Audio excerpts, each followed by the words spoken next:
No.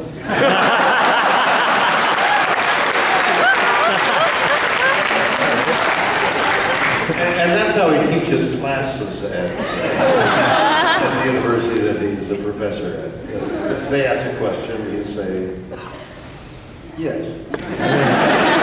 I'm going to take your lesson. For me, I just closed on Broadway in a one-man show. All the things I've done, because I was instrumental creating it, writing it, doing all the things.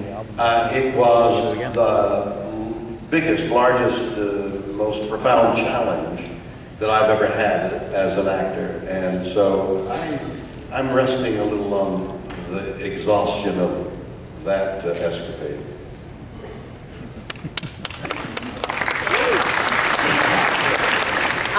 I do have a bucket list, but in the last 4 years, I picked 2 of them. It was Cleopatra last year, and 2 years before that was Clytemnestra. Those were 2 of mine. And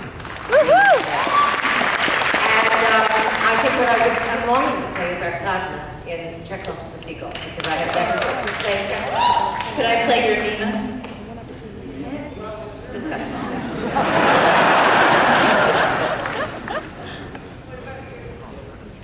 I'd like to star as William Shatner in his one-man show.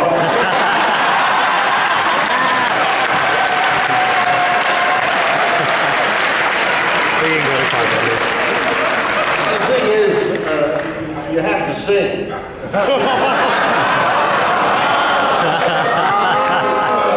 You understand? He's a great singer. You know him. You all know him. He's on Broadway as a singer. He didn't know. I don't think I've ever told you that I went to a musical many years ago, and I saw this glorious performance on something or other that you were starring in. And I remember to this day that actor, and then I met him, and he was the guy that was in the musical. He's got a glorious singing voice, so that's what I meant by it. Sing for us.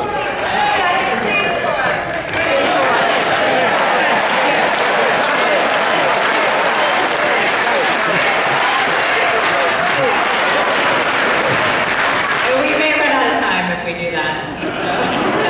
Patrick?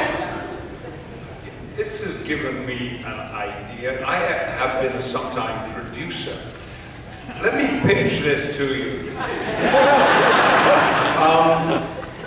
William Shatner's one-man show, starring William Shatner. But after the opening night, no audience will ever know when they go to see the William Shatner one-man show whether they will see William Shatner as William Shatner, or Avery Brooks as William Shatner, or Mulgrew as William Shatner, or Bakula as William Shatner.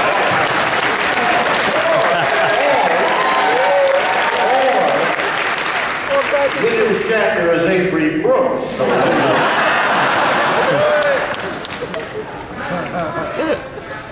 Can I answer the question that you asked the others quickly? Very quickly. Like Kate, I have a bucket list too, but one of them is coming up, and I can't tell you what it is, but I will just say to you, fall 2013, Broadway. Okay. He's plugging it.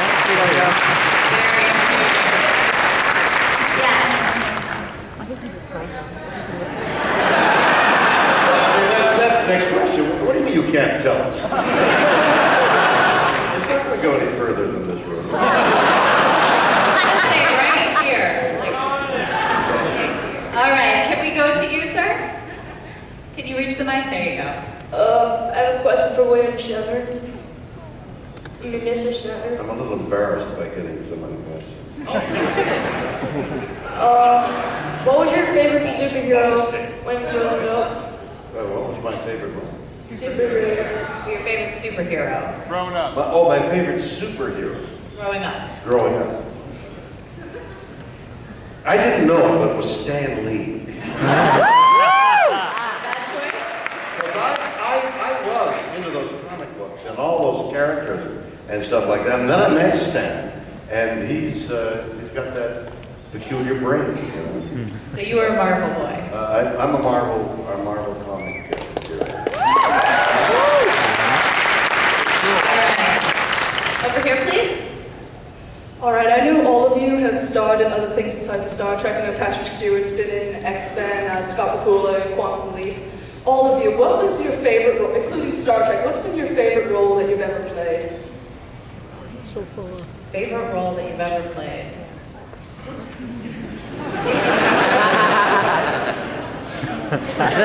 Tell me that's all I got. William Shatner, the William Shatner. Yeah, that's Okay. true. Mine too. Mine was my run as Bill Shatner. It's a classic. Poems.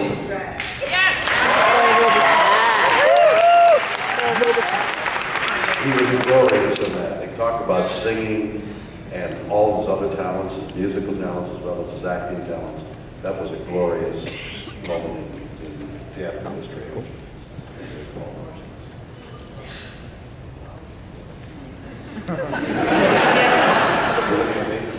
You're looking at me? Maybe. Well, I'm looking at you. All right, I like it.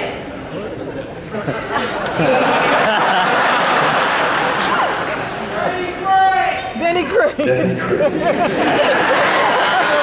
I tell you, I don't know about the other actors. I'd like to throw it open to that kind of discussion about that question. Favorite role. For me, once you've done the role, it was great. It was fun. It either wasn't quite as good as you expected it to be, it was better than you expected it to be. Whatever expectations you had that were met or unmet, it's gone. It's ephemeral. The role, especially in the theater, is over. On film, it lasts a little bit longer, but not that long. I mean, you know, within 3 or 4 years, people have forgotten what it was, except for things like Star Trek. But mostly, an actor's role is gone, and it's the next thing that is really what you're looking forward to. I'd like to ask the rest of the actors on the stage what they think about that.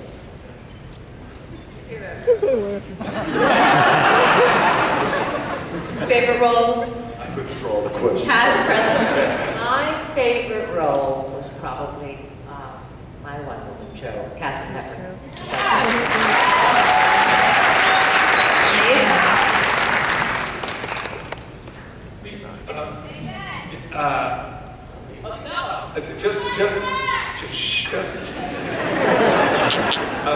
Going back to what I was saying earlier about not having fun, all those qualities came together for me in a two-man show that I did, and I did it only about 2 years ago in New York, played by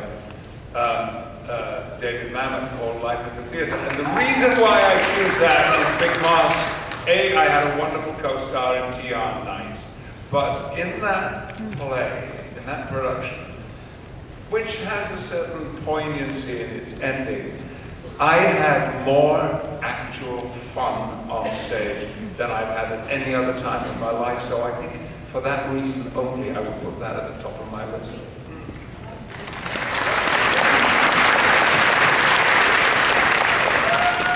Stop arguing! Scott, do you have a favorite? Do you have a favorite role?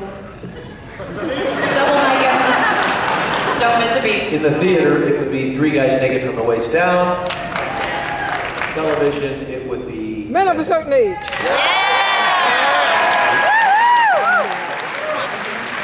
Final move. All right, let's go over here, please. Okay, as you can see, a lot of us really like Star Trek a lot. Kind of a shock. Well, my question to all 5 of you is, do you see what we see in Star Trek, the love that we have for it, or do you see it as just another TV show and we're all just crazy? What does Star Trek mean to you?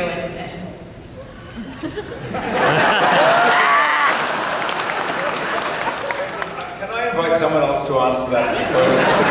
I'm meditating. Absolutely. Any takers? Well, I can start it off by saying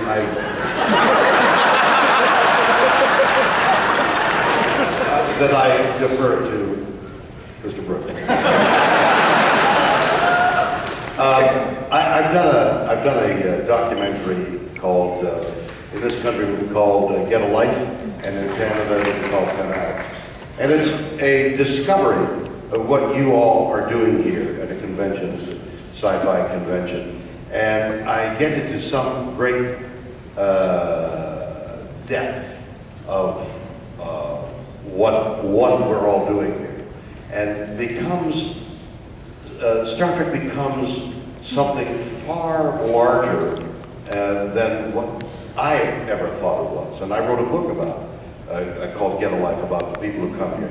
I've discovered as a result of making this documentary that this cultural phenomenon that we know as Star Trek, and on a larger sense science fiction, is far bigger, far more meaningful than many of us think.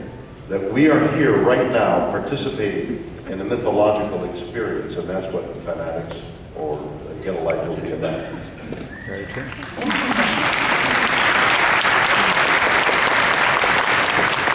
Great. All right. Why don't we go over here? Good afternoon. I would like to, at least, I would like to thank the group for many wonderful years of entertainment and value growing up.